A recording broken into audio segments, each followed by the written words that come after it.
Lesson 7 video संख्या 4। हम केंद्रीय प्रशासन के बारे में पढ़ा है मुगलों के। आज हम मुगलों का प्रांतीय शासन जानेंगे कि कैसा था, किस प्रकार से उसकी विशेषताएं थी, किस प्रकार का ढांचा था, किस प्रकार के लोग उसमें कार्यरत थे और कैसे कैसे उन्होंने प्रशासन को आगे जो है बढ़ाया। प्रांतीय शासन की बात करें तो विस्तृत साम्राज्य था। ठीक से उसको चलाने के लिए जो है विभाजन जो है जरूरी था। प्रांतों में जो है विभाजन उसका करना जरूरी था। प्रांतों में विभाजन किया गया। इस इकाई को उस समय सूबे का नाम दिया गया था। प्रांत को आधार जो है मतलब कुल मिलाकर प्रशासन का ढांचा जो संरचना थी उसका आधार वैसा ही था जैसा केंद्रीय शासन का था। उसी तरह से अधिकारियों की नियुक्ति, अन्य अन्य जो विशेषताएं हम उसका वर्णन करेंगे। केंद्रीय शासन की इसकी जो प्रवृत्ति थी, केंद्रीय जो प्रांतीय शासन की जो प्रकृति थी उसके बारे में पढ़ेंगे। जो आकार, समय, दृष्टि जो भी है वहाँ की हम उसके बारे में पढ़ने वाले हैं। पहले की जो स्थिति थी वो भिन्न थी, अब प्रकृति भिन्न थी। पूर्व में जब सल्तनत काल था तो एकता में बांटा गया था। एकता में जो है प्रांतों को या इकाइयों को जो है बांटा गया था। लेकिन अब जो आज जैसा भारत के संदर्भ में हम देखते हैं वैसा ही विभाजन कुल मिलाकर जो है था। अकबर ने इस ओर विशेष ध्यान दिया क्योंकि बाबर और हुमायूं तो खुद ही जो है अपनी समस्याओं में उलझे हुए थे, तो अकबर ही प्रांतीय शासन व्यवस्था स्थापित करने में विशेष ध्यान दे पाया। लेकिन वो व्यवस्था ऐसी स्थापित होगी जैसे कि आज के भारत के संदर्भ में हम देखते हैं। जो प्रयास है वो इस संदर्भ में निरंतर चलते रहे। उसी का परिणाम था कि अकबर के समय तक आते आते 15 जो है प्रांत हो गए। जहांगीर के समय में 17 थे और शाहजहां के जो है 22 थे और औरंगजेब के 21। औरंगजेब के समय जो प्रांतों की जो संख्या थी वो 21 थी। तो जो संख्या है ये जो है कभी एक जैसी नहीं रही और आकार भी जो है एक जैसा नहीं रहा। समय की और परिस्थितियों की जो जैसी भी परिस्थिति रही उसके अनुरूप उनकी सीमाएं भी जो है बदलती रही, चेंजेबल थी वो। उदाहरण के तौर पर हम एक राज्य को देखते हैं। कश्मीर जो है पहले दिल्ली के अंतर्गत उसका शासन चलता, दिल्ली से शासन चलाया जाता था।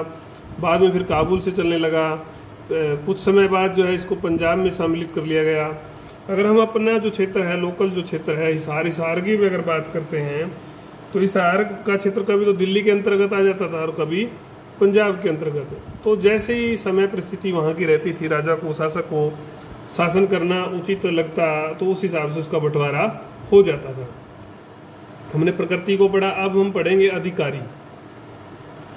वकील जो शक्तियाँ रखता था वैसी शक्तियाँ सूबेदार रखता था। प्रांत में केंद्र में वकील रखता था, शासक का प्रतिनिधि था।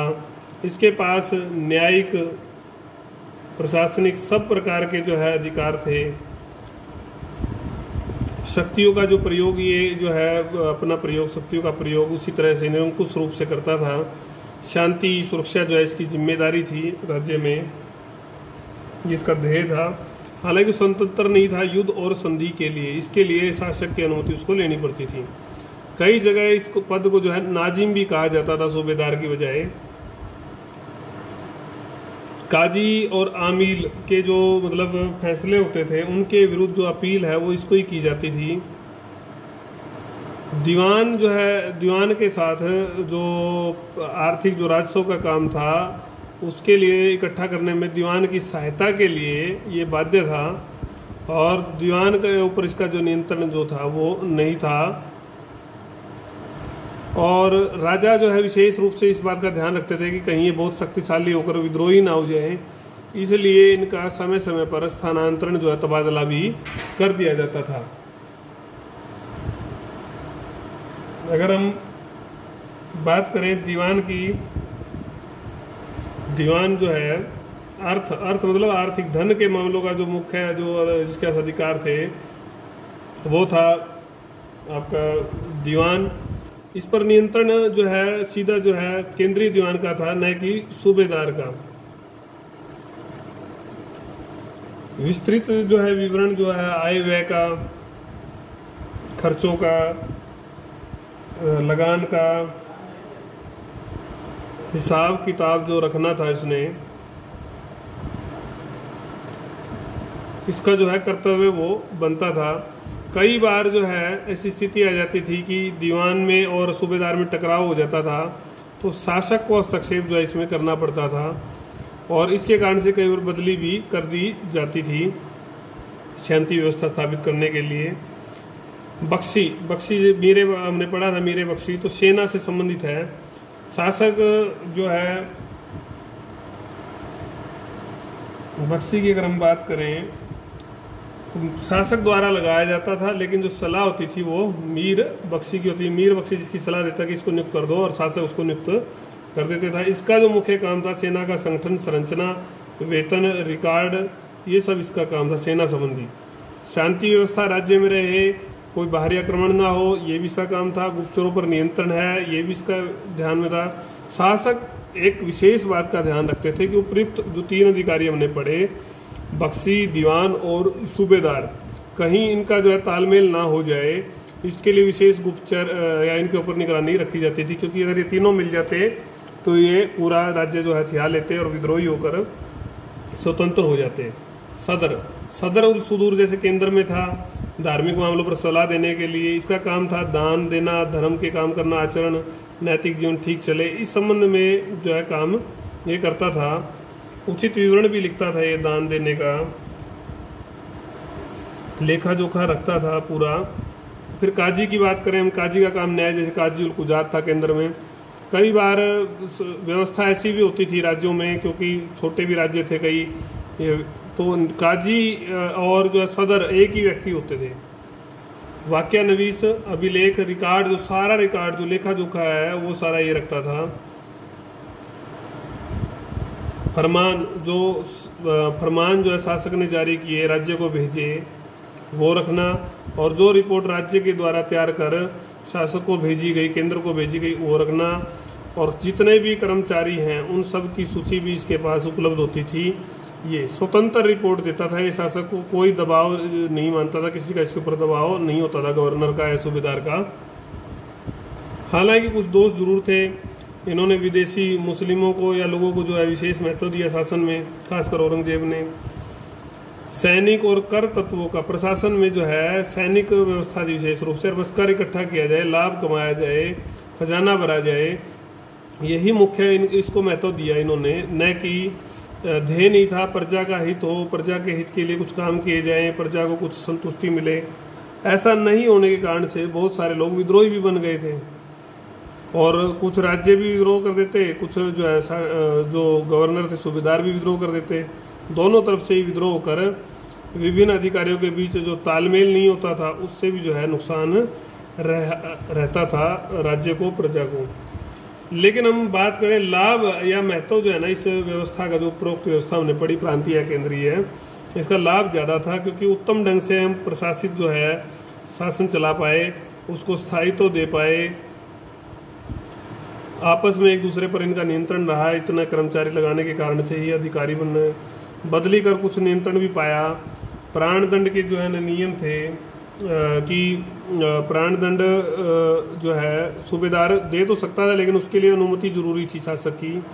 तो कुल मिलाकर अच्छा शासन जो है प्रांतीय व्यवस्था ने भी दिया। अभी तक हमने प्रांतीय शासन व्यवस्था के बारे में पढ़ा, अब हम स्थानीय शासन व्यवस्था के बारे में पढ़ेंगे। स्थानीय शासन व्यवस्था कैसी थी, उसकी विशेषताएं क्या थी।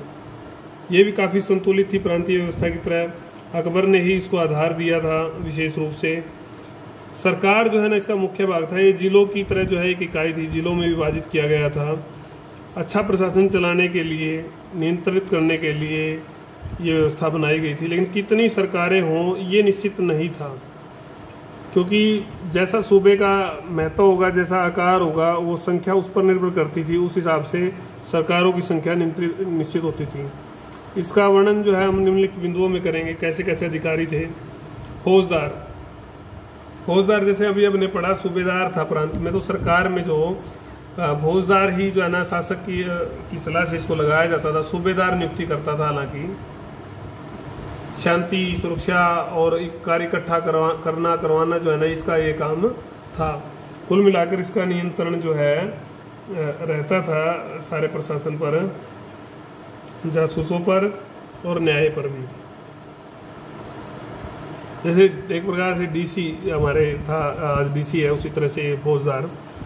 अमल गुजार की बात करें, अब हम पढ़ के आए हैं थोड़ी देर पहले, दीवान वाला काम जो है अर्थ मामलों में यही करता था। लगान की जो समस्याएं थी, कृषकों के हित की जो समस्या थी, और तकावी एक ऋण दिया जाता था कृषकों की सहायता के लिए, वो भी यही प्रदान करता था।